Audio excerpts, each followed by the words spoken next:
Good morning. You're looking at a live view of Starship as we await its fourth flight test from Starbase, Texas, also known as the Gateway to Mars. Thanks for tuning in. We're excited to be joining you once again from SpaceX headquarters in Hawthorne, California. As you can tell, the crowd is getting excited behind us. We're here in front of Mission Control Center. Now, we are targeting liftoff at 7:50 a.m. Central Time in just over 30 minutes from now. It's been roughly 2.5 months since our last Starship flight test, and the turnaround time between these tests just keeps getting shorter and shorter. Today, we hope to surpass what we achieved in Flight Test 3 in March. Our primary goal is to get through the extreme heat of Starship reentry, which is no easy feat. As with all of our flight tests, our goal is to collect as much data as possible. Every flight gets us another step closer to a fully operational Starship.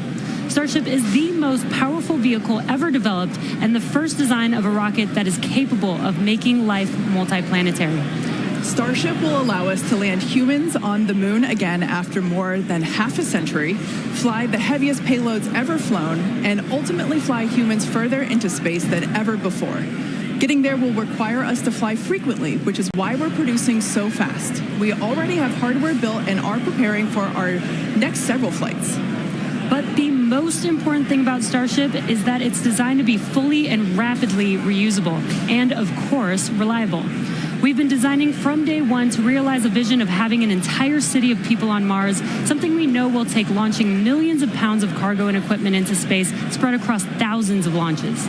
The faster we can learn now, the faster we can improve and evolve Starship to achieve this vision. And that brings us to today's flight test, the fourth of many that will get us one step closer to Mars.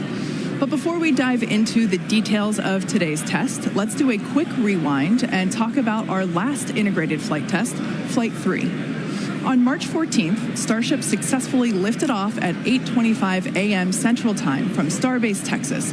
It cleared the launch tower and went on to accomplish several major milestones and firsts. All 33 Raptor engines on the Super Heavy booster started up successfully and completed a full duration 2-minute and 41-second ascent burn. Then we saw our second ever hot stage separation, powering down all but 3 of Super Heavy's Raptor engines and then igniting the ship's 6 Raptors to create separation. Next, Super Heavy completed its flip maneuver and ignited the 13 center engines for the boost back burn to send it towards its splashdown point in the Gulf of Mexico. All 13 engines ran successfully until 6 engines began shutting down, triggering an early end to the boost back. After descent, we attempted the first ever Super Heavy landing burn, which uses the same 13 center engines that we used on boost back. Since 6 of those experienced the early shutdown in the boost back burn, we attempted the landing burn with the remaining 7 Raptors, and 2 of those 7 reached main stage ignition. In the end, contact was lost with the booster at approximately 462 meters in altitude over the Gulf of Mexico, just under 7 minutes into the mission. Post-flight data reviews showed that the early boost back burn shutoff was most likely caused by filter blockage where oxygen is supplied to the engines. We saw a similar issue on Flight 2 and had added hardware to mitigate it, which worked to get us to our first ever landing burn attempt. Now, for today's flight, we upgraded those filters further and made some additional hardware and software changes to increase our chances of igniting all 13 engines for the landing burn. Now, turning back to the Flight 3 ship, we saw all 6 Raptor engines start successfully and powered the vehicle to space, marking the first time we completed its full ascent burn. While coasting, we completed some additional objectives, including the opening and closing of the payload door. We also transferred propellant between tanks inside the ship, which is a key test as we prepare for full ship-to-ship prop transfers in the future. Once we were into our coast, though, the ship gradually lost the ability to control its attitude or orientation, which is done with smaller thrusters around the spacecraft. As a result, the vehicle experienced some unplanned rolling. It still flew on the planned trajectory, but losing attitude control triggered the flight computer to skip a planned relight of a single Raptor engine while on orbit. And then the moment that we all had been looking forward to for so long, as you can see here, the ship's re-entry from space. This was the first time that we were able to get real live flight data on things like heating and vehicle control during hypersonic re-entry, of which we will talk more about later. Not having attitude control meant both protected and unprotected areas saw heating much higher than anticipated. But we were able to get live, high-definition views and real-time data during entry thanks to Starlink terminals on the ship, which itself was a widely successful test. This gave us confidence that we'll continue to get unparalleled insight into the ship's re-entry in order to rapidly improve. And as they say, all good things must come to an end. And for Flight 3, this occurred when contact with the ship was lost at approximately 65 kilometers in altitude, roughly 50 minutes into the mission. After reviewing data from the flight, we found the most likely cause of the unplanned rolling seen during the ship coast phase and re-entry phase was blockage of valves that help control the smaller attitude control thrusters. We upgraded these to make them more resilient and added some additional thrusters for redundancy. Overall, we learned a tremendous amount from that last flight, and capping it off with those re-entry views was truly an exciting end to the mission. Incredible. So back to today's test. Today's mission profile is similar to Flight 3, but we have new test objectives, the first of which is getting through the extreme heat of re-entry. About 27 minutes from now, Super Heavy will ignite its 33 Raptor engines and lift off from Starbase. A little more than 2.5 minutes into flight, the Super Heavy booster will separate from the ship in a hot stage separation, meaning that it'll light its engines while still attached to a partially lit booster. The booster will perform a flip maneuver, followed by a boost back burn. About 2 seconds after that burn ends, we'll jettison the booster's hot stage. As it heads back to Earth, the booster will attempt a landing burn before splashing down into the Gulf. Meanwhile, the ship's engines will remain lit for just under 6 minutes during its ascent before shutting down for the coast phase. The ship will coast for about 40 minutes or so, reaching a peak altitude of 214 kilometers. And after its coast phase, the ship will attempt a controlled re-entry, including a flip maneuver and a landing burn, before splashing down in the Indian Ocean. Now, we say attempting because, again, this is a test, and nothing is guaranteed. As we mentioned earlier, the booster and the ship have to contend with some extreme conditions on re-entry. For this flight test, we do not plan to recover any hardware from the booster or the ship. With the exception of Falcon, this is no different than what happens to most rockets flying today that are expended or fall into the ocean after completing their mission. Eventually, we will land and recover Starship boosters and ships as we do today with Falcon 9 and Falcon Heavy boosters. And in fact, we've landed 316 Falcon boosters to date. Even though recovery is not planned, the telemetry and data we receive all the way to the end is what we're looking for, which will help us continue to build a rapidly reusable Starship for the future. In other words, the payload for this mission is data. It's also worth mentioning that the hot stage jettison is an off-nominal procedure that we're using as a temporary way to reduce the weight of the vehicle for its water landing today. Yeah, exactly. Future designs give Super Heavy boosters a lighter weight integrated hot stage intended for full reusability, which will mitigate the need to jettison the hot stage. Okay, so now that we have a handle on today's flight test, let's check in with Dan. Dan, how's it going? Hey, Jesse, and welcome everybody back to Starbase for yet another Starship launch. I'm coming to you live from the Raptor's nest behind the Mega Bay. I'm here with our Pad Red team and some of our flight controllers this morning. Everything has been going really smooth. We did have the Red team going a little bit earlier to fix a ground side issue, but that was taken care of. That's why we slid a little bit later into our window. But as of right now, we are on track for liftoff at 7:50 a.m. Central Time. That's 12:50 UTC. As you can see, we are actively loading propellant onto Starship and Super Heavy. Those frost lines are ticking up as we load liquid methane, that's our fuel, liquid oxygen, that's our oxidizer, onto both vehicles. They're cryogenic, so they're subcooled to several hundred degrees below zero. Since Flight 3, we've made a few more upgrades, helping to bring Prop Farm 2.0 online. That's just going to help us to continue to shorten the amount of prop load time that we're going to need. We're also going to be using it for Launch Tower number 2, which is going to be coming to Starbase real soon. The faster we go, the less prop we're going to lose to boil off, and the better we can ensure things like temperatures are in the right range for Raptor startup. Now, those first 2 flights took about 90 minutes to load prop on board. That third, we knocked it all the way down to just 51 minutes. We're aiming for about 46 minutes of prop load time for today's op, eventually hoping to get that down all the way to 40 which for some context, that's just 5 minutes more than we take to load Falcon 9, but we're doing it with 10 times the amount. So this morning, ship prop load started at T-minus 50 minutes, booster at T-minus 43 minutes. We're going to pause the ship main tank prop load in just a couple of minutes to do the header tanks, which are going to do that attempted ship landing burn. We expect the ship to close out all of its prop at about 3 minutes and 20 seconds before liftoff, and then booster at about 2:50. Now, our final countdown sequence is going to look very familiar. It's going to be the exact same as it was on flights 2 and 3. So we'll light those engines, and then about 4 seconds later, we will actually see it lift off. But I mean, right now, we are just under 23 minutes away from launch. We're not working any issues either with the vehicle, the range.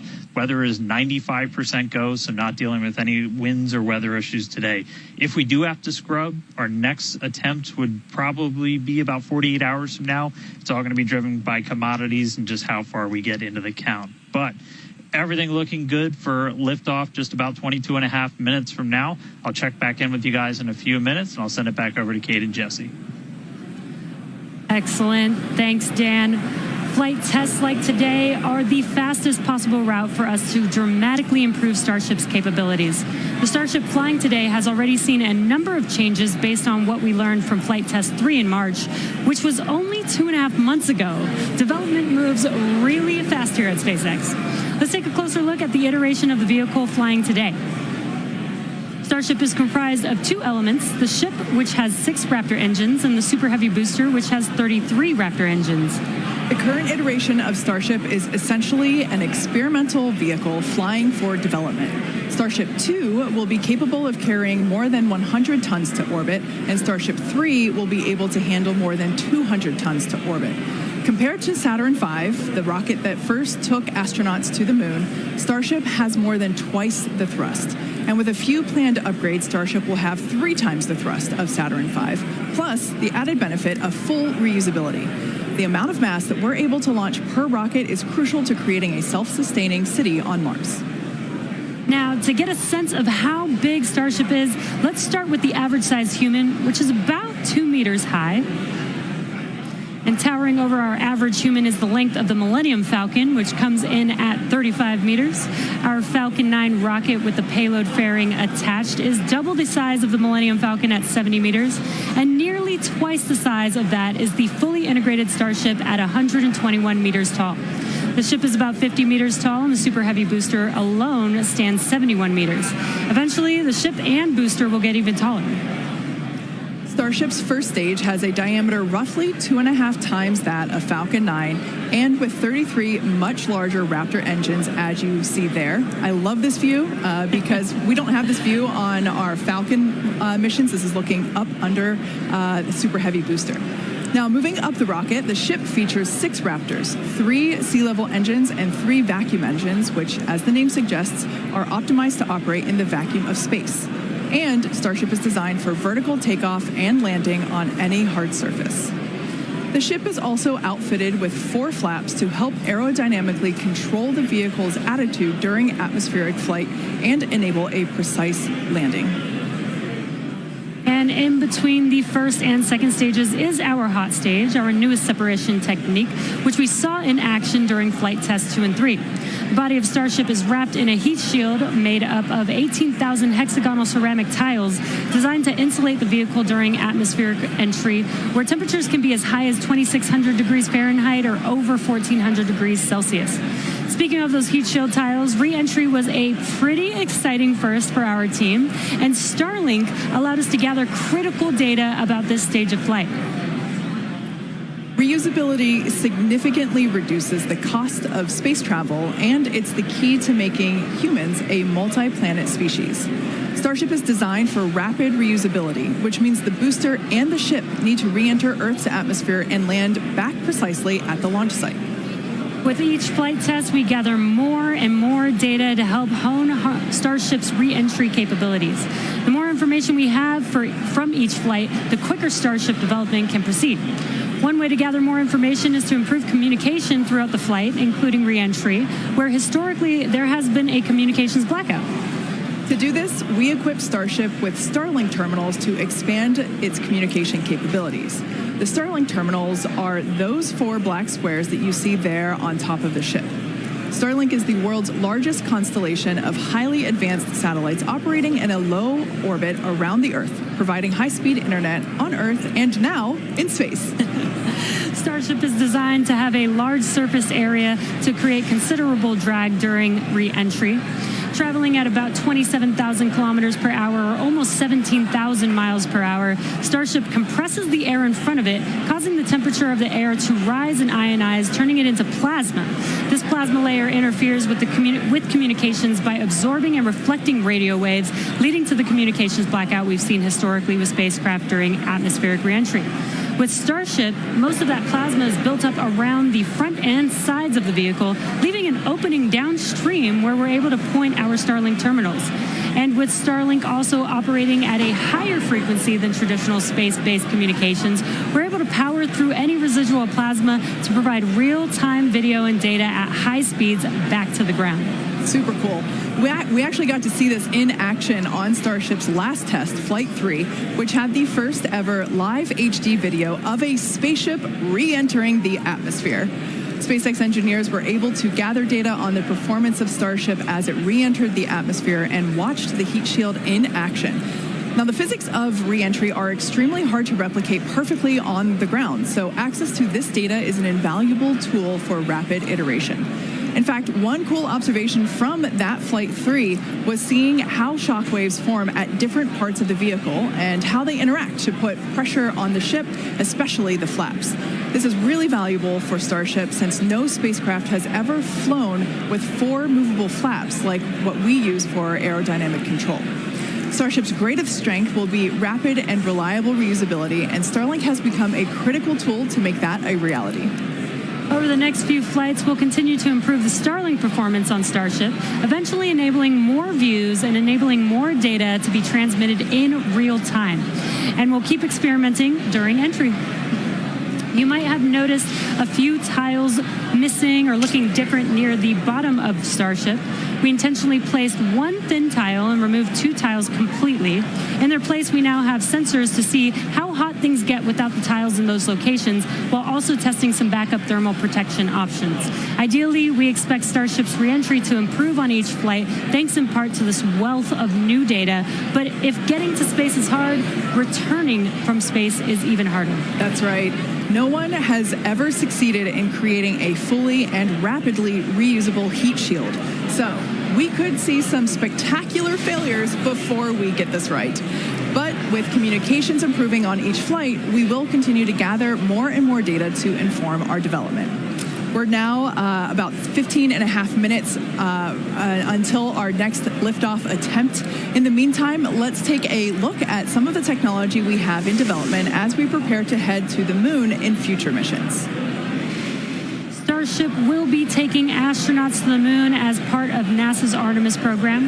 Next year, we plan to demonstrate ship-to-ship propellant transfer, which will be important for our upcoming moon missions. Today, we're actively testing a lot of hardware that will make exploring the moon possible. One recent series of tests brought together the key pieces we'll see when landing back on the moon: Starship, spacesuits, and astronauts. Together with Axiom and NASA, our teams put 2 astronauts in pressurized Axiom spacesuits and practiced the first steps of going to the lunar surface. The team used test builds of a Starship airlock, as you see there, and elevator to gather data on how well future Artemis astronauts will be able to move around once fully suited. Tests like this are incredibly helpful for engineers designing these systems, as they have the opportunity to get feedback directly from experienced astronauts Peggy Whitson, who is on the right of this photo, and Doug Wheelock, who's on the left. You can see them in action during this elevator test. SpaceX will perform 1 uncrewed demonstration flight before NASA's Artemis 3 mission, which will be the first human surface expedition since 1972. After those first expeditions, we'll be ready to fly more people along with everything it takes to build a moon base. In many ways, Artemis feels like an extension of the human spaceflight work SpaceX and NASA have been partnering on for some time now. In fact, we just celebrated the anniversary of the Demo 2 mission. That's right. Just 4 years ago, on May 30th, 2020, SpaceX launched the first crewed test flight of our Crew Dragon spacecraft. Dragon carried NASA astronauts Douglas Hurley and Robert Behnken to the International Space Station in the first crewed orbital spaceflight launched from the United States since the final space shuttle mission in 2011, and the first ever operated by a commercial provider. You can see Bob and Doug there on your screen. That was certainly a memorable day for all of us here at SpaceX, one that we fondly think back on. And it's exciting to think about Starship being the next to take its first astronauts to the moon. In tandem with Starship development, all of our operational human spaceflight missions are helping us prepare for those future trips to the moon. Our upcoming private astronaut mission, Polaris Dawn, you can see the crew there on your screen. They will play a big role in testing procedures that will be relevant to our moon and eventually Mars missions. We're looking forward to the third Polaris Dawn mission, which will be the first crewed Starship flight. The Polaris Dawn crew will attempt to reach the highest apogee ever flown by a spacecraft, and they'll also be performing a spacewalk, or extravehicular activity, wearing SpaceX's newly designed spacesuits. They'll also be testing space-based communications, which will be critical to future deep space missions. The Polaris Dawn mission is currently targeted to launch no earlier than July of this year, so stay tuned because that is going to be a very exciting mission to watch. In the meantime, at T-minus 12 minutes, let's check back in with Dan on today's countdown. Hey, thanks, Jesse. Everything continues to go real smoothly. It's been a real quiet day so far. The board looks really clean, not tracking any impediments to a launch just under 12 minutes from now. Prop loads continuing. Looking at the numbers real quick, we're about 85% full on the ship. We did pause to start filling those header tanks on ship. Again, those are the two smaller tanks in the very top of the nose cone that we're going to use for that attempted landing burn with ship. And with the booster, we're just at about 75, 76% or so on our methane and LOX, so getting pretty full there. Those are going to continue down to about 3 minutes and 20 seconds before liftoff. That's when we'll close out all the prop on the ship, and then T-minus 2 minutes and 50 seconds on the booster. A lot of work also going on in the background. Our range safety teams working to make sure the area, not just around the pad, but in the sea space out in the Gulf, and also in the anticipated entry point in the Indian Ocean are clear. We're not tracking any blockers, any boats, anything like that in the zone right now, but their work literally continues right up until those last couple of minutes. So they're working pretty hard to make sure everything stays clear. But right now the range is green. I already talked about it in the beginning. It looks a little bit cloudy, but weather not a concern today. Really light winds. We only had about a 5% chance of violation when we started this morning, and that's held. So everything continuing to look really good for launch so far. The pad itself is getting ready. Reminder that we're going to light those engines about 4 minutes before it actually takes off. So you'll see them start, the 33 engines on Super Heavy start to light prior to that T0. And then about 2 seconds after, we'll start to see first motion. But everything looking great. Just coming up on 10 minutes until launch. Getting excited down here. Ready to feel the rumble. I'll send it back to you guys over in Hawthorne. Thanks, Dan. Teams are also getting excited here at SpaceX headquarters in Hawthorne, California. There is a pretty large crowd now gathering outside of Mission Control, located just behind Jesse and I. Now, actually, you can see it there on your screen. There they are.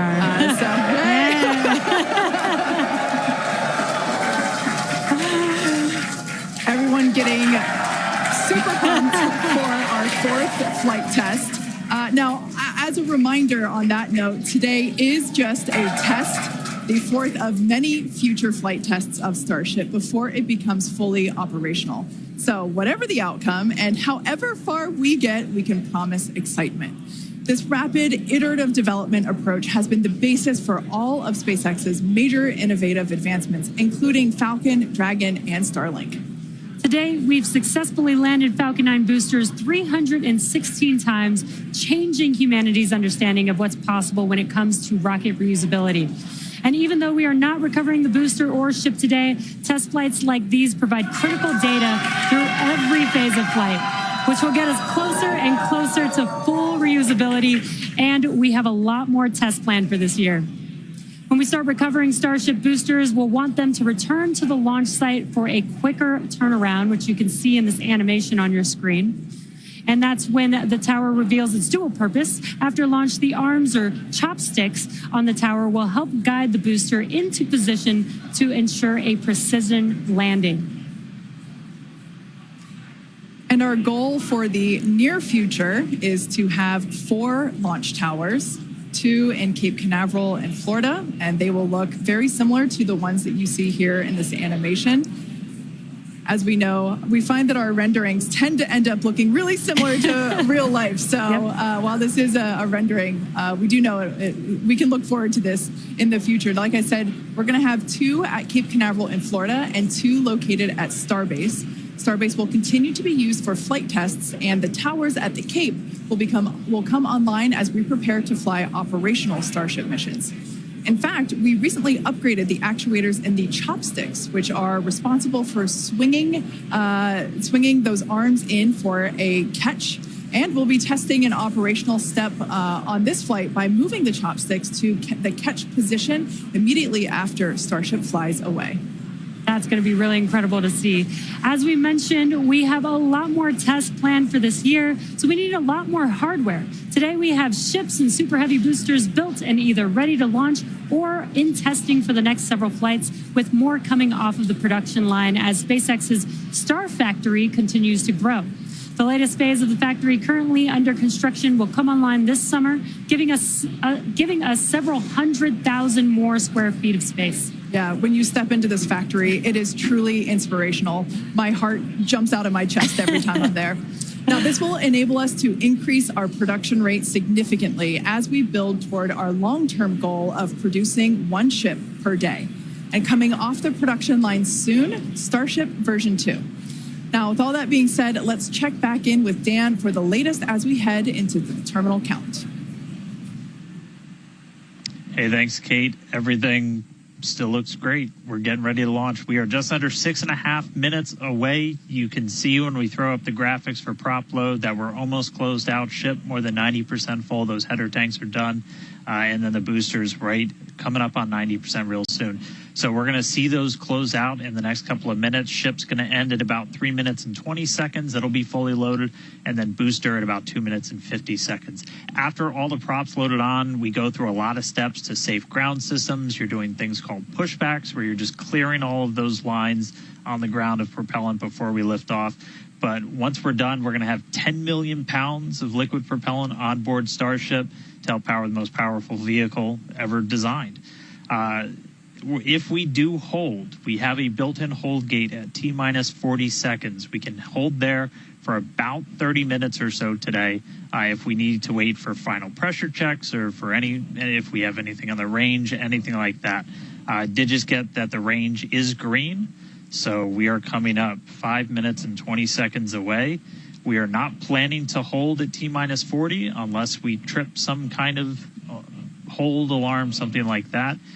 So we could blow right through that gate and go right to launch. Don't be shocked if we hold at T40, though. And if we do, we can hold for a couple of minutes and then keep going. Our window is open all the way until 9 a.m. today. Now, once we pass through T-minus 40 seconds, a number of events will occur in rapid succession. The ground spin and ignition systems will come up to flight pressure, and the ship will go to internal power. Now, after that, the quick disconnect arm lockout is removed in preparation for retraction shortly after T0. Gas lines connected to the booster and ship are vented down, and once we pass T-minus 40 seconds, we still have the ability to recycle the count under certain conditions back to T-minus 40 seconds and hold there to assess what happened and if we can proceed again to T0.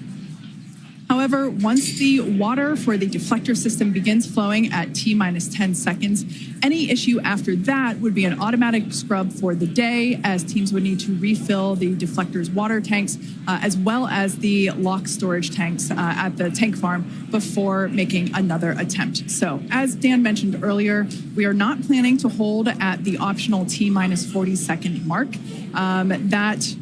That moment basically is what would allow teams to wait for final checkouts or assess prop levels or avionics, vehicle pressurization, the range, the weather.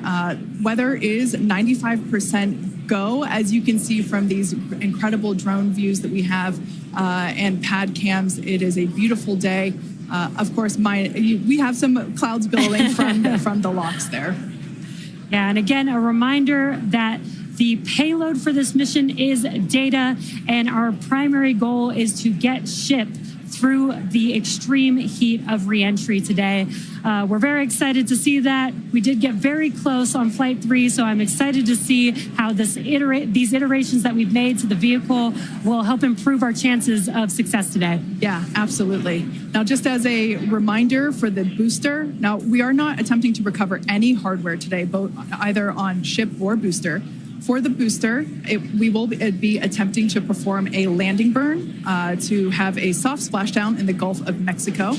We made some improvements from our Flight 3 learnings, so hopefully that will work and we'll see a successful soft splashdown. For the ship, we're hoping to demonstrate controlled re-entry, including a flip maneuver and landing burn, and that will be followed by splashdown in the Indian Ocean. That is the same target as we had on Flight 3, so everything should look pretty similar in that regard. And we just heard the call out there that all prop load is closed out, so at this point, there is like 10 million pounds of propellant on board Starship, which is incredible. This is getting very exciting. We are just about 2 minutes away from T0.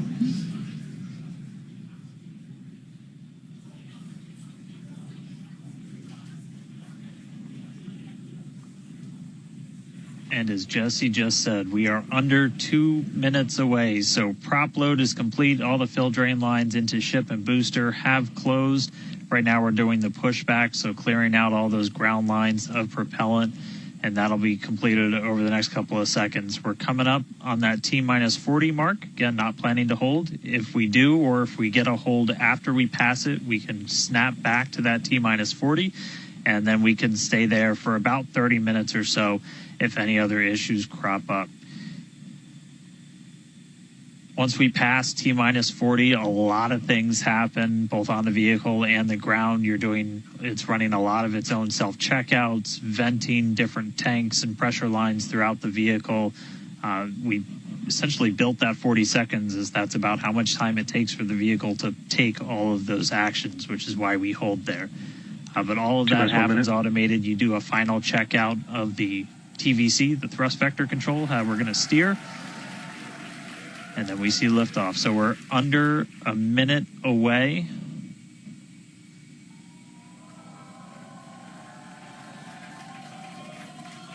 "45 seconds and counting." Good event, game met. All right, now as we close in, we are past the 40-second mark. So let's listen in.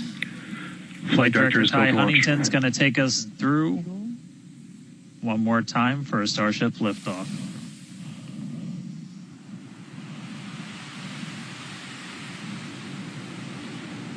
T-minus 15. 10,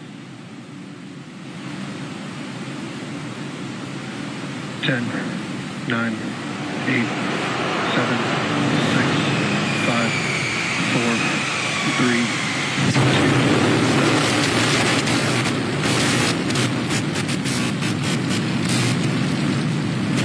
We have liftoff.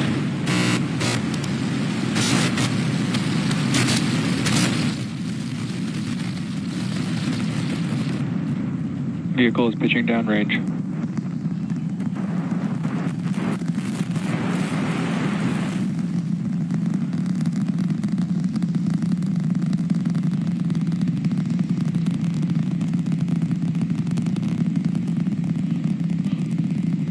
All right, 30 seconds into flight. The rumbles are still building here in the Raptor's nest. We're seeing 32 out of 33 engines lit on the Super Heavy right now. Coming up shortly is going to be max Q, that maximum aerodynamic pressure as we go uphill on the vehicle.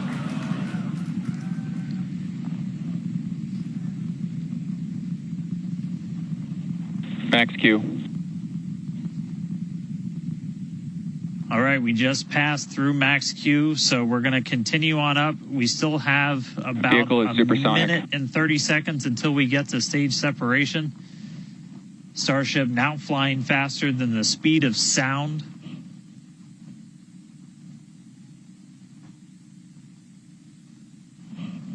All right, so you got a couple of views. You got some ground trackers in your top camera there. You're looking down from the top of the booster in the bottom left, and then a camera in the top flap of the ship looking back in the bottom right, so getting a couple of different looks as Starship heads uphill. Once we get the hot staging, a lot of things happen all at once simultaneously. We're going to light the engines on the ship, starting with the RVACs first, and then the 3 center sea level engines before we're separated. All of that exhaust gets plumed out the side of the hot stage, and then the ship will separate itself. All but the 3 center engines on the booster are going to shut down, so the booster never stops its thrust while we go through this hot stage maneuver. After that, the booster is going to do its flip, start heading back, and then the ship will be on its own power on its way to space. So that should be coming up in just about 30 seconds from now. As of right now, still looking in like 32 out of 33 Raptors lit on the booster. And we'll start to see those stagger down. They're going to turn off in banks, so you'll see the lights on the bottom left screen of the engines that are active start to turn off in different groups, and you'll see those 3 center ones lit. Booster engine cut off. Ship ignition. Stage separation confirmed. Boost back burn, start up. Acquisition of signal. Houston.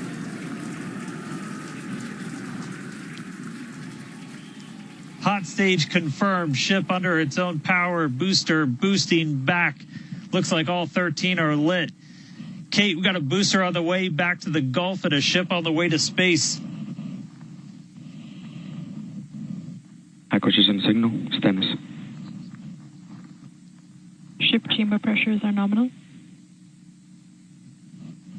Ship power and telemetry nominal. All right, the first stage currently performing the boost back burn. This is expected to last a little over 1 minute. This propels the booster back toward the coast, taking it to a landing in the waters of the Gulf of Mexico.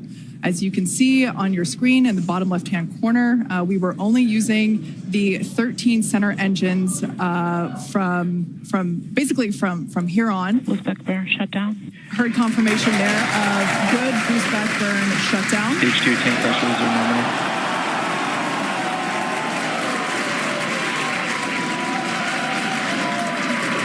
Lots of excitement. So right here,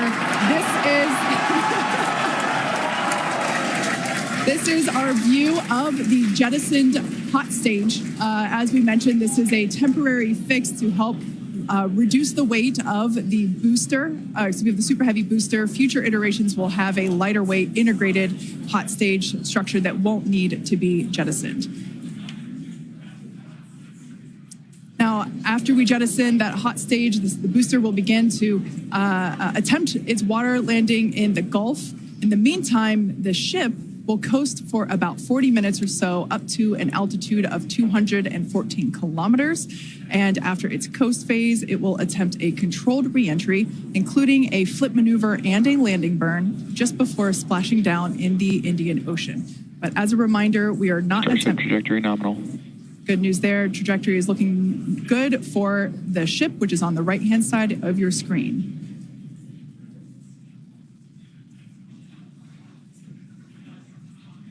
At this point in time, as you can see, we have no engines lit on the booster. It is coasting back toward the Gulf of Mexico for a water landing and ship under power of all 6 Raptor engines. There's 3 sea level and 3 vacuum Raptor engines that are lit, as we can see on your screen.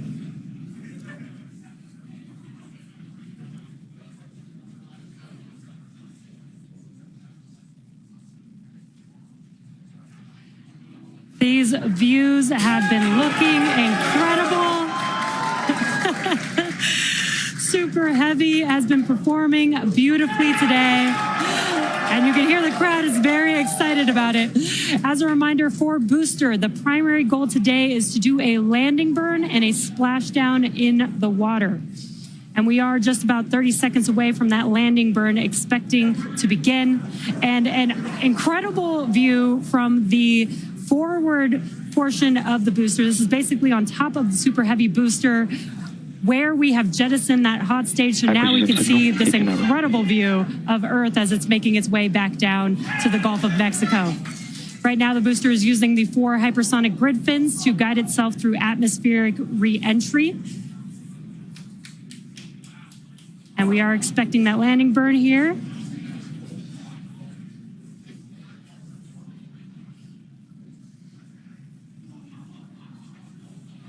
And we will be igniting 13 engines, and this is a great view. On your left-hand side is 3 views from the booster, and your right-hand side a view from the ship. And you can see those grid fins on your left-hand screen rotating and turning to guide the booster, and there's that landing burn.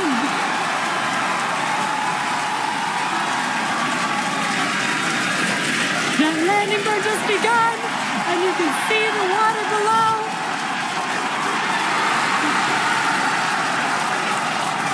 And we have splashdown.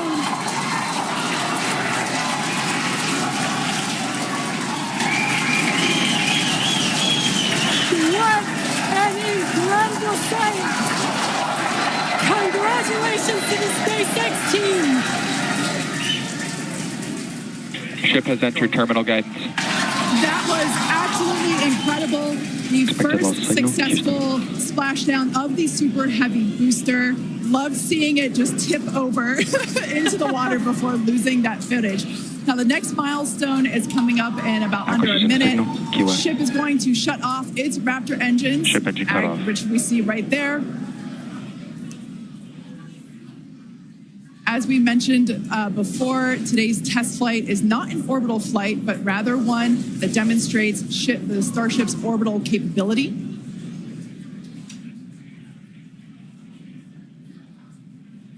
So right now, we are under power with just the 3 center Raptor engines. Expecting those, and just there, we could see that those have also successfully cut off.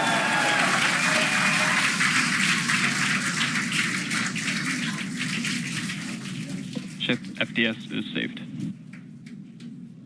What an incredible... Nominal orbit insertion. Oh, there's great news there. The call out we were hoping to hear. Amazing views once again from Starship. We have our second Starship in space. These live views being brought to us by Starlink, which is on board the ship. Dan, what an incredible view we have once again. So exciting. We got another ship in space. I'm like still jumping up and down. Expected loss signal. This whole building was going absolutely insane when we saw the booster hit the water. I mean, wow. Congrats to everybody that's just been putting in insane amounts of hours on everything to make this thing a reality. And I feel like every single time we do one of these, we're seeing something wildly new. We got to see the hot stage jettison and the booster in the water. But just to recap real quick over everything that's happened. So we lifted off at 7:50 a.m. only 9 minutes ago. How has it only been 9 minutes? 7:50 a.m. Central at 12:50 UTC. We saw 32 of the 33 Raptor engines on Super Heavy make the ascent. We had successful cutoff, successful hot staging. All 6 engines on the ship powered it all the way into a nominal orbital trajectory. And we've already been getting some live views from the ship on board. After that, the booster was able to do its boost back burn. Oh, this looks like we're actually getting some views from the ground still, potentially from Florida, of the ship as it's up there. That's a view from some of our tracking cameras on the ground in Florida.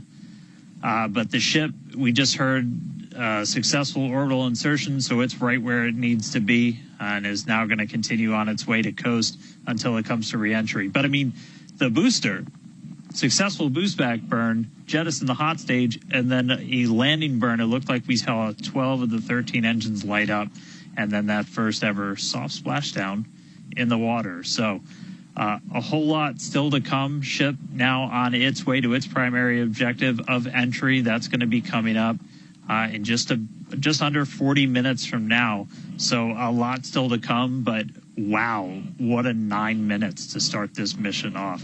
So can't wait to see what entry is going to show us. But that launch was incredible. Back over to you, Jesse and Kate.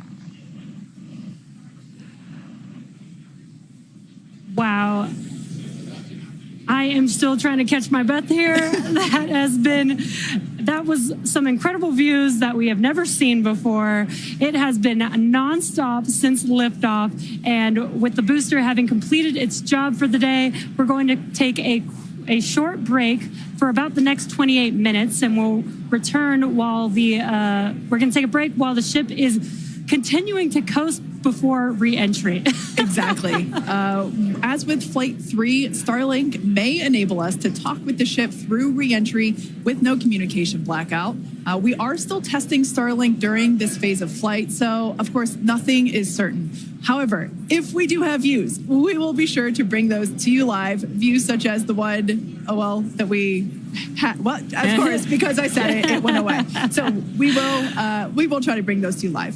Exactly. Views or no views, we'll see you back here at T plus 40 minutes for coverage of Starship's re-entry, flip maneuver, landing burn, and splashdown. Expected loss of signal, Key West.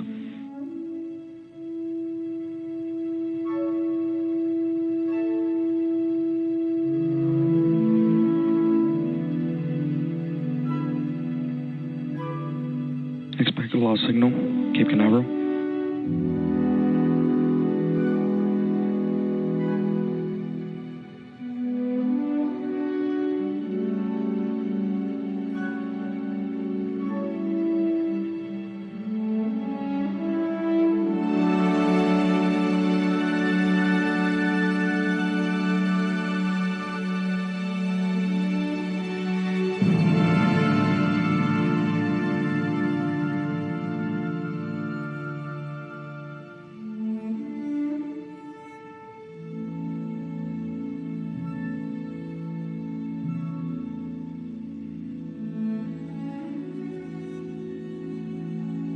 Accuracy signal, Puerto Rico.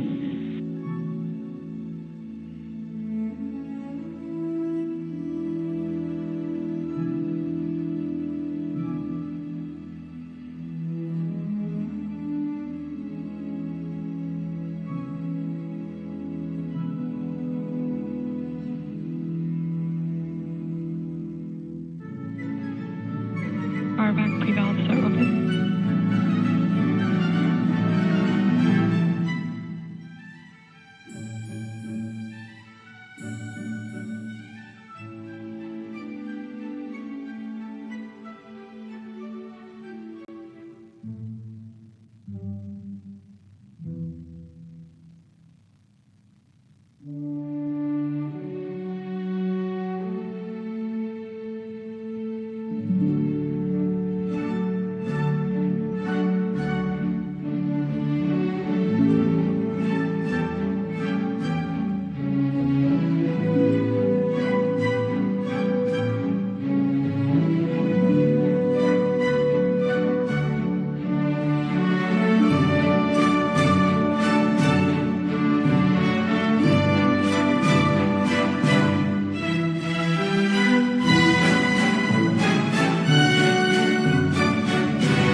signal, Puerto Rico.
lost signal. Hard to be stock.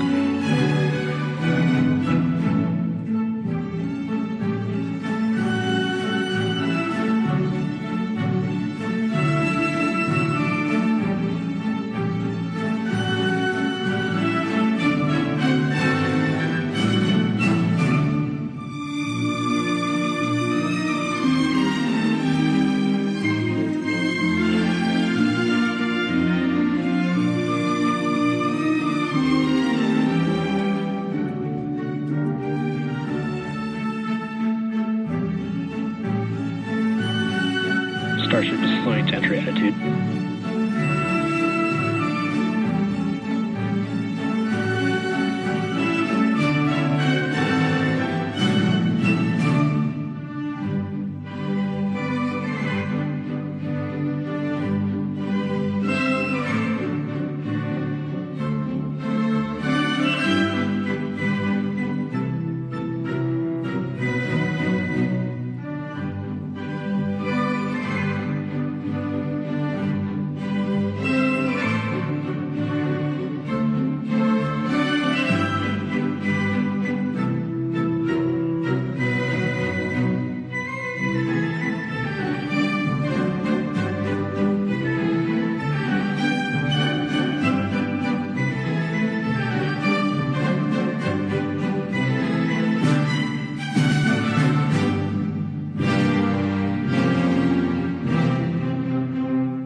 Welcome back to Starship's fourth flight test.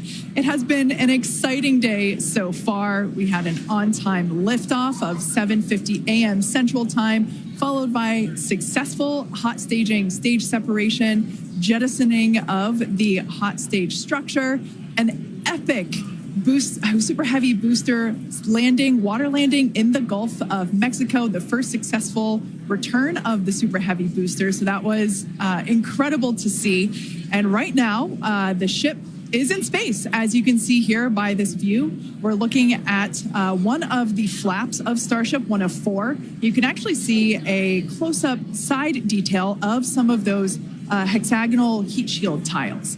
Now, coming up around T+49 minutes, the ship will re-enter the Earth's atmosphere. As a reminder, the primary goal of today's flight test is for a ship to make it through the extreme heat of re-entry. This is typically a portion of flight where we don't have communications with the spacecraft because it's re-entering at or around orbital velocity, which is about 8 kilometers per second or roughly 5 miles per second. At those speeds, the spacecraft moving through the atmosphere results in friction and creates a plasma field around the vehicle. That blanket of plasma distorts, as you can see, that plasma blanket, which you can kind of see here, distorts communication frequencies. So we're left with a brief blackout in communication.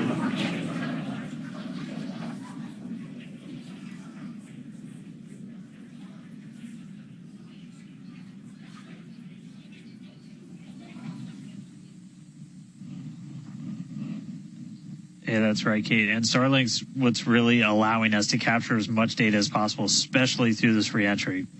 Updated animation, landing burn. I hope we get to see it for real today.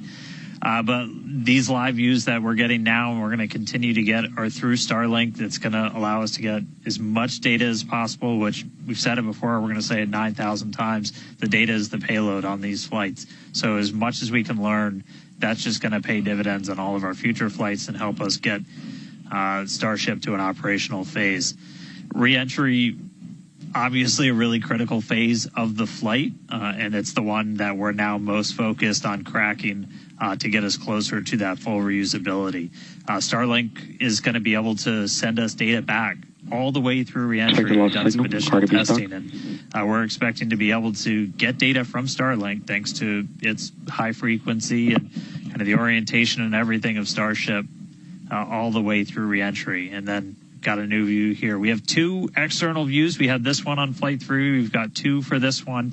And we're going to continue adding views as we continue to evolve Starship. Again, this is an experimental vehicle. Believe me, I want as many camera views as you all do. So huge shout out to the AVI and the software teams and everybody that's been working with us. We're getting more cameras on Starship, not just because it looks cool, but this provides an incredible insight into reentry, which is, historically a really tough window to look through. The physics of reentry are insanely intense. One of my favorite NASA astronauts, Victor Glover, recently described it is with the forces and the flows and the temperatures, it's like pointing at a raging river in one spot and saying, tell me exactly what's happening right there.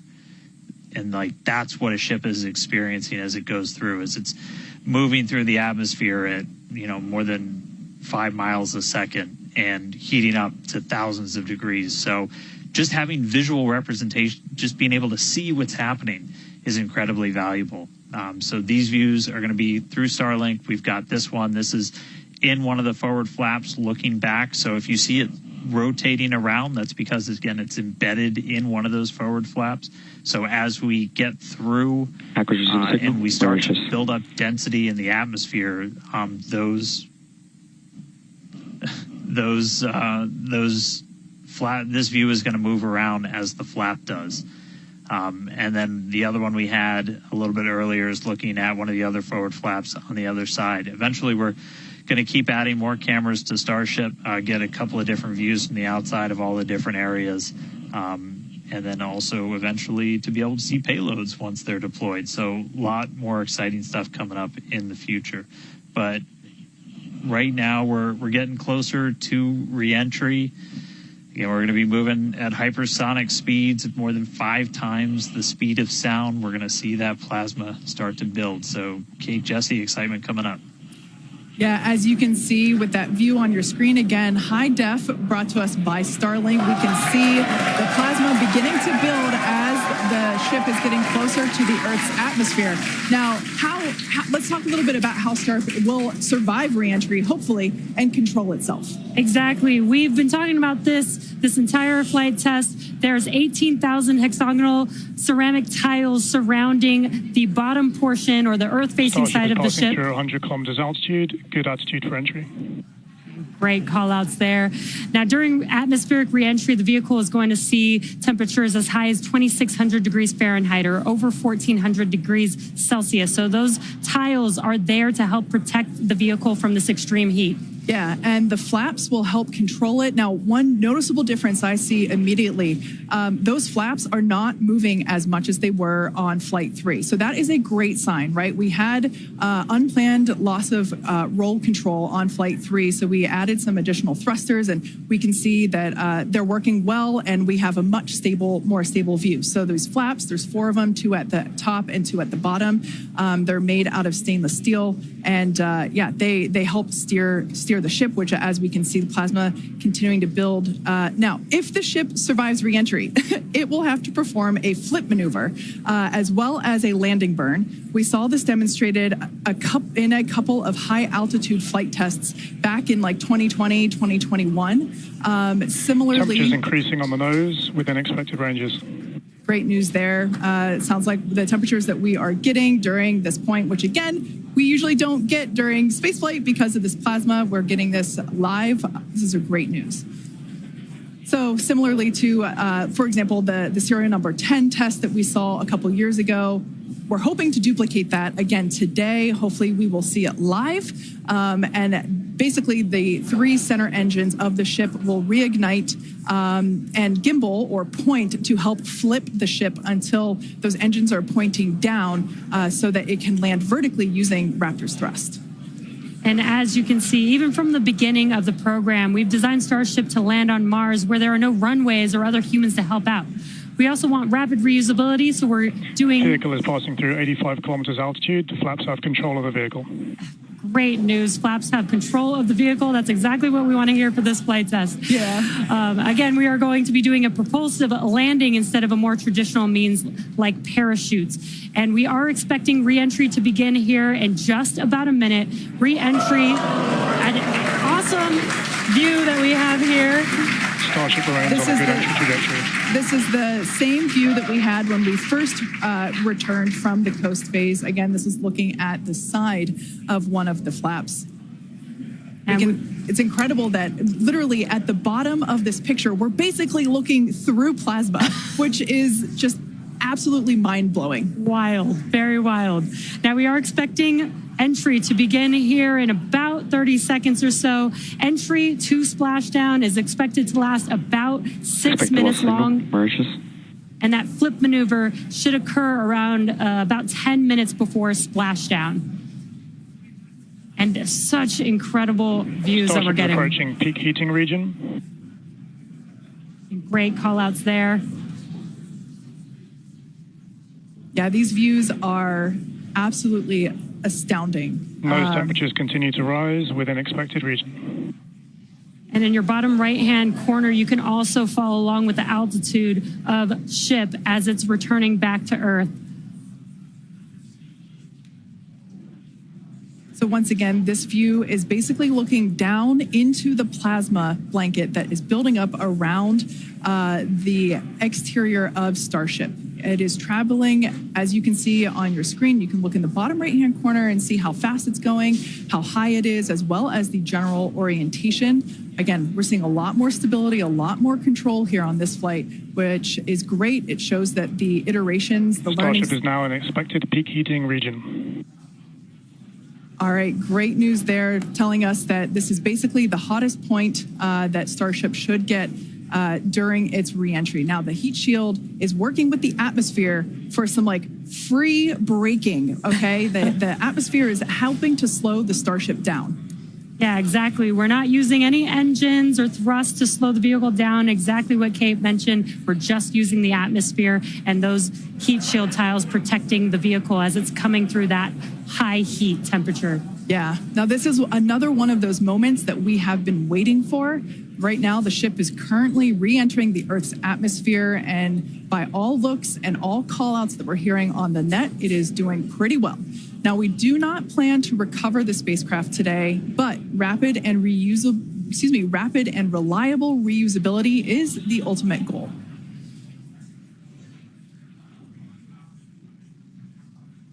And just pausing to just take in this incredible new and different view that we're seeing. We did get a similar view in Flight 3, but again, the vehicle did lose a little bit of its control, attitude control, and this is a very stable view. This is great. This is exactly what we want, and we are hearing that we're getting expected call-outs. Mm-hmm. Absolutely. Starship is seeing half a G of acceleration, remains on a good entry trajectory. You know, it's incredible to look at this photo and wonder, wait, is it real? Is it frozen? You know, we can see so I was just going to say Those temperatures have stopped increasing. Oh, that is great news. The temperature is no longer building. But I was saying, we have a little bit of indication there. We can see that streaking that occurs and tells us that this is indeed a true view. So once again, we are looking basically through the plasma that is building up around the exterior of the ship. And I still cannot get over that we are getting a live view of re-entry right now, live on your screen. Again, we've said this over and over, but all thanks to Starlink. We are able to use Starlink in space, which we're getting this incredible data. And not only just the data from the sensors, but getting live imagery of what is actually happening, which is great, which we've never been able to do live before. Right. Now, just a quick future outlook here. So in about, let's see, at T plus about 1 hour and 2 minutes, we should hear a call out for entry transonic. That means that the ship is going near the speed of sound. And then about a minute after that, we'll hear another call out saying entry subsonic, meaning that the ship is going below the speed of sound. So these are all continued indications that the atmosphere, right, as the ship comes back down, it is getting through the more dense part of the atmosphere, and that atmosphere is helping to push against the vehicle, and those heat shields are protecting the vehicle during this high heat period.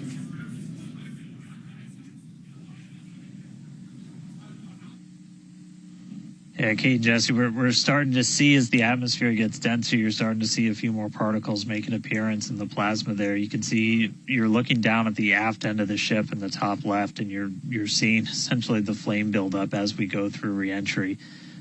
You've been hearing the call outs, they're tracking things like temperatures in the nose cone, and those were right where we modeled them to be, which is really cool to see and to see in real time.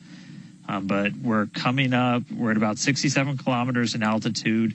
Our last signal with the ship on Flight 3 was at 65, so we should be making it past that point shortly. Obviously, as you guys pointed out, we're in a much better control this time as we re-entered in the right attitude, and our flaps have been steering the way so far. Once we get through transonic, that's when you've got essentially Raptor landing bird. Different areas around the vehicle where the air is either moving faster or slower than the speed of sound. We'll eventually get to subsonic, which we have some experience with. We did in our suborbital campaign. Start of Raptor chill. And Starship will eventually get down to its terminal velocity as it's floating down to the water. That's just about 200 miles an hour or so. We are hearing that we're starting to chill some of the engines as we are, if we make it all the way down to the water, still going to attempt a landing burn, but still a ways to go. We're at about 64 kilometers in altitude right now. We made it through what's expected to be the peak heating, but now we're going to start encountering increased pressures as the atmosphere gets thicker and thicker. So we're at 63 kilometers, so we've already made it farther than we did on our last flight when that last signal was coming at 65 kilometers. So again, what we're really looking at here is the performance of the heat shield, of the flaps, of the seals in the flaps. There's just a whole bunch of different areas that we're keeping a really close eye on as we re-enter.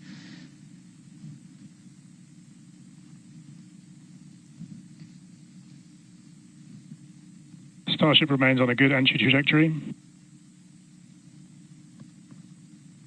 And looking like we're still on a good trajectory. If you're seeing little camera moves, that's the flap moving as it continues to maintain the attitude of the vehicle as it re-enters.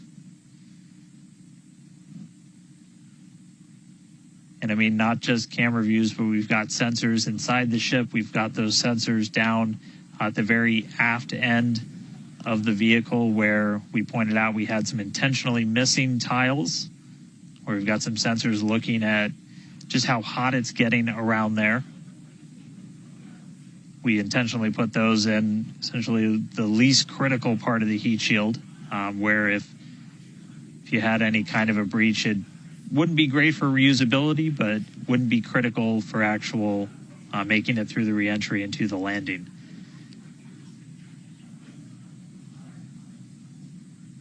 58 kilometers, we're continuing to descend.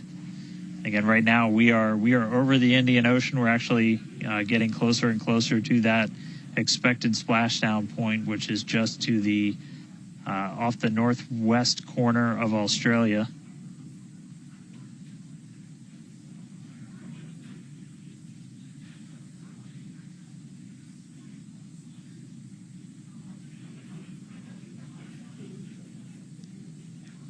And if you keep an eye on our speed, the speed is dropping. We're hitting the thicker part of the atmosphere now. The speed's going to start dropping precipitously.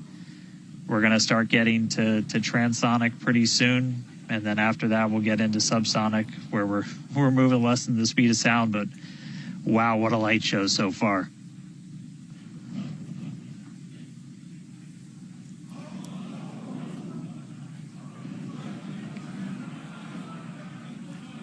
External temperatures are starting to come down. Again, this camera view is looking right at one of the forward flaps. And we're strategically putting some cameras around the vehicle to just look at the different areas. Looks like we got the flap starting to come apart a little. Yeah, it does appear that we have a little bit of burn through there. We can see pieces of the vehicle flying off. What a show it has been. It's been like watching Interstellar or something. This is wild to see this, but the ship is still coming down, which is incredible to see. How far can it go? That is the question. Keep your eye on the altitude in the bottom right-hand corner. We're at 54 kilometers right now. Now, ultimately, the data is the payload today. We've been saying it multiple times. Our teams are sitting, reviewing this data live, learning where the hot spots are. As you can see, there's an obvious hot spot there with the flap, and learning how we can improve this design. The goal was to get as far through this high heat re-entry as possible. Ideally, we'd love to make it all the way down and perform that landing burn and flip maneuver, but we may not get that far today. We will see. Again, this is a test, and we are gathering as much data as possible, visual data as well, which we can see here. We are getting a lot of debris covering the camera on your screen, but we can still see some of those sparks and flames from that high heat as ship is making its way back down to Earth. Ship now at 50 kilometers and closing. The good news is we still got, looks like that camera lens just cracked. It's safe to say ship's getting a little beat up, but that's to be expected on a test flight. We are still learning how to improve the ship for total survival and recovery of the high heat reentry. I'm honestly impressed that we're still getting this live view despite how much debris is coming off of this flap right now. The fact that we've got it is good news. And I may have jinxed it. I apologize. Look at that. It's back. We are still going. And the teams here at SpaceX are excited, as you can tell by the cheering behind us. There's still a sizable crowd here at Mission Control Center, Hawthorne. A splashdown is expected in just about 4 minutes from now.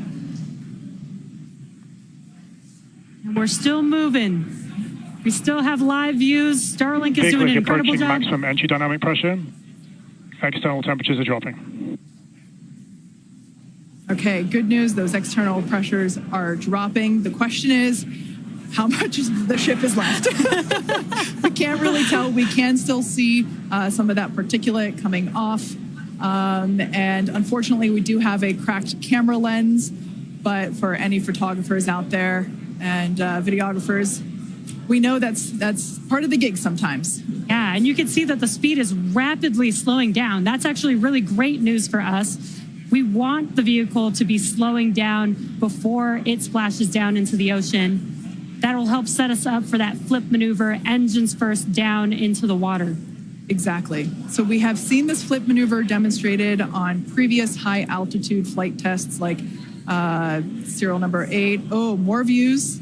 Or I should say more light coming through the view that we have through that cracked and dirtied lens there. But yeah, so we're hoping that this flip maneuver, that we can pull it off as soon as we get those views back. If we can get them, if the ship is still around, we will bring it back to you. Vehicle has passed maximum dynamic pressure. That is great news. Maximum dynamic pressure being the moment in which the vehicle experiences the greatest amount of aerodynamic pressure. Speed still dropping. We're now at 37 kilometers above the ocean. Just like Flight 3, we are targeting a splashdown in the water in the Indian Ocean. And we don't have a live view right now, but because we're still getting data and telemetry, that does tell us that ship is still doing okay, at least. And there we got that live view back. The crowd very excited to see that view, despite not being able to see very much. The fact that it's there tells us the ship is still alive. Yes, and collecting data, continuing to collect data as we get closer and closer to Earth. Yes, now 30 kilometers, now 29 above the Indian Starship is Ocean. at 30 kilometers altitude, Mach 2.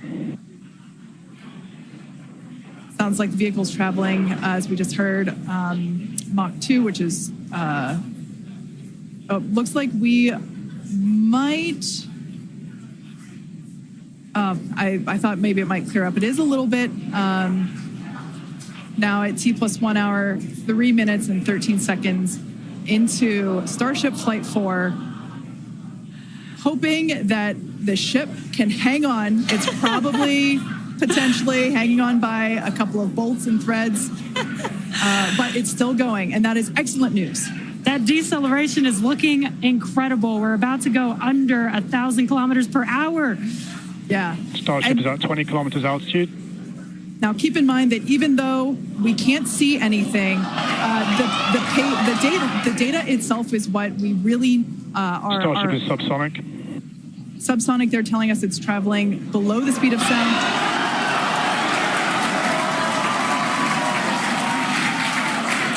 That movement means the flaps are actuating. I think we can see something.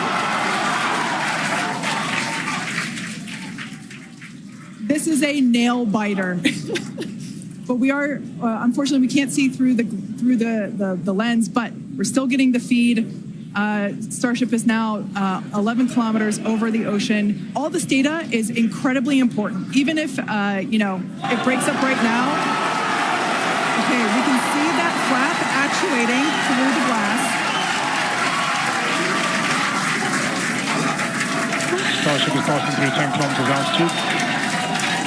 Okay, the next milestone will be initiation of the flip maneuver and landing burn. Keep an eye on the bottom right corner of your screen for those 3 center engines to relight. They will gimbal or angle so that the ship flips itself back up vertical and hopefully lands in a vertical position. And the crowd is very excited to get this view of that flap still maneuvering. Starship is passing through 5 kilometers altitude.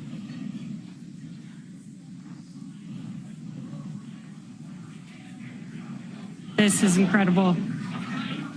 We're getting very close to splashdown. These fireflies are such a good sign of life right now. We wish we could see more, but we'll take it. Starship is at 2 kilometers altitude, terminal velocity.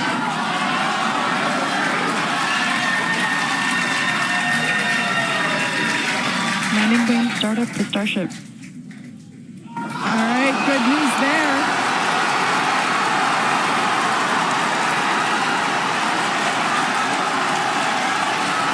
Nominal chamber pressure. Landing burn startup.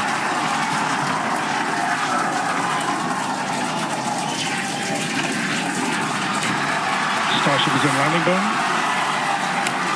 Landing burn shutdown. The landing burn shutdown was commanded.